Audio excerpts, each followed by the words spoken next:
This is one of the reasons why many hurricanes in the United States cause so much damage. Most houses are not built to resist hurricanes. Currently, there is much talk about Hurricane Milton, which will violently hit Florida in a few hours, and some are already starting to assess the potential damage. But why are hurricanes so devastating? And what does the United States government do to mitigate their damage?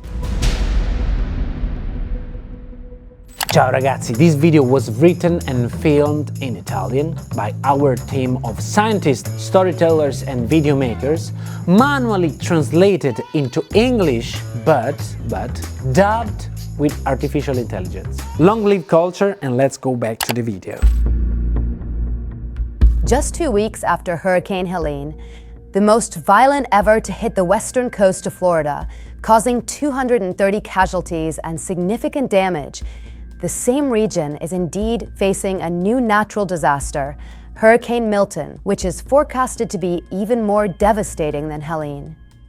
We are indeed talking about a hurricane that reached Category 5, the highest on the Saffir-Simpson scale, within a few hours of its formation, with winds peaking at 285 kilometers per hour. Milton is expected to hit the western coast of Florida between the evening of Wednesday, October 9th, and the morning of Thursday, October 10th, local time, where it is forecasted to strike with the intensity of a Category 4 hurricane, with winds up to 250 kilometers per hour, rainfall up to 40 centimeters, and storm surges expected to reach 4 to 5 meters, which could be potentially deadly. However, damage to homes, buildings, and people has already begun. Milton, in fact, is not only very violent, but is also expanding rapidly. Its area of extension is expected to significantly double compared to its current size and will affect the entire western coast of Florida. The existence of this type of phenomenon is not exceptional. It's true, hurricanes have always existed. What is exceptional is the increasing frequency of these types of phenomena and their violence. And one of the triggering causes is the high temperatures of the surface waters in the Gulf of Mexico, which at the beginning of October are still reaching 30 degrees. We should remember that the heat of the water acts as fuel for the creation and intensification of a hurricane. Significant damage is therefore expected, probably even more intense than that of Hurricane Helene, where we saw images of completely destroyed and unroofed houses. And it is on this element that we would like to focus today. If hurricanes are so frequent in these areas of Central and South America, and will be even more so due to climate change, why do we see houses that seem so fragile and unable to withstand such events? Many of the homes located in areas frequently hit by hurricanes are unfortunately not suitable to resist these extreme events. To this day, it is estimated that in the United States alone there are 30 million homes at risk of hurricanes, with potential damages of $8.5 trillion. And this is a huge problem. It's like living in a seismic zone like Japan, but not having earthquake-resistant houses. The same principle applies to hurricanes. To have a better chance of resisting, it's necessary to have fortified houses. Actually, this fortification could be done either during the construction phase, which would be the best solution, or at a later time. These structural anti-hurricane measures include, for example, the installation of metal barriers to reinforce the roof, as well as exterior cladding, better foundations, and stronger load-bearing walls. Look at these images. They were filmed in a hangar in South Carolina where there are 105 huge fans that can simulate a Category 3 hurricane with winds of 20 and over 200 kilometers per hour.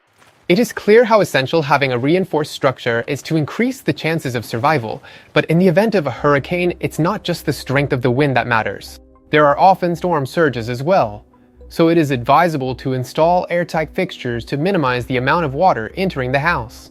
At the same time, it is necessary to entirely inspect your home and seal any points where there might be leaks, as well as removing any dangerous trees in the garden and keeping drain pipes clean to maximize water drainage. Once the exterior of the house is secured, let's move inside. It is necessary to bring in any furniture that is normally in the garden to prevent the wind from turning them into projectiles. And to ensure you have a shelter, it's a good idea to empty any closets so they can be used as a refuge if things get really bad. In this context, it is advisable to stock up on supplies, since it's impossible to know how long it will take for aid to arrive. This includes water, food, medications, as well as batteries and emergency chargers, because during a hurricane, especially one of this magnitude, you cannot predict how long you will be without power. Obviously, at this point, many of you might be wondering whether it is mandatory to have natural disaster insurance in these places that are frequently hit by hurricanes or not. Well, it is not mandatory in the United States.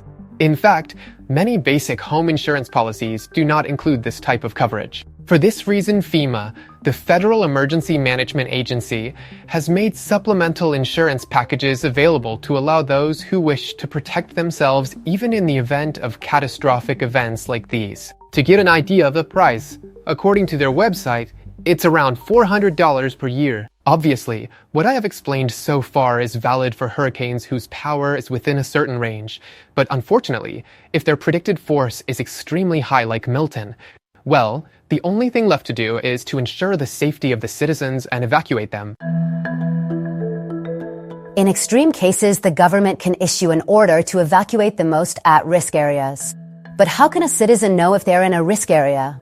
There are maps that, depending on the situation, divide the territory into different areas each time, each one with an identifying letter from A to F. The ones in red are the most at risk and therefore the first to be evacuated.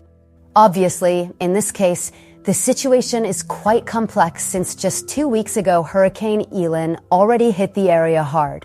So, in addition to the logistical problem, there is also an environmental one. The ground is still very wet, so its ability to absorb more water is indeed extremely low. For this reason, even more damage is expected than would have occurred in another situation. In these cases, it's best not to panic and to follow the instructions of the competent authorities. In fact, if an area is not at such high risk and therefore is not evacuated, it is advisable for citizens to stay inside their homes. It's easy to panic in these situations and get in the car heading to a safer place, but doing so clogs the roads. And if the hurricane arrives while you're stuck in traffic, well, the chances of survival drastically drop. At that point, it's much safer to stay at home and follow the advice we discussed earlier. Well, guys and girls, thank you for following us this far. We'll see you in the next video, always here on Geopop Everyday Science.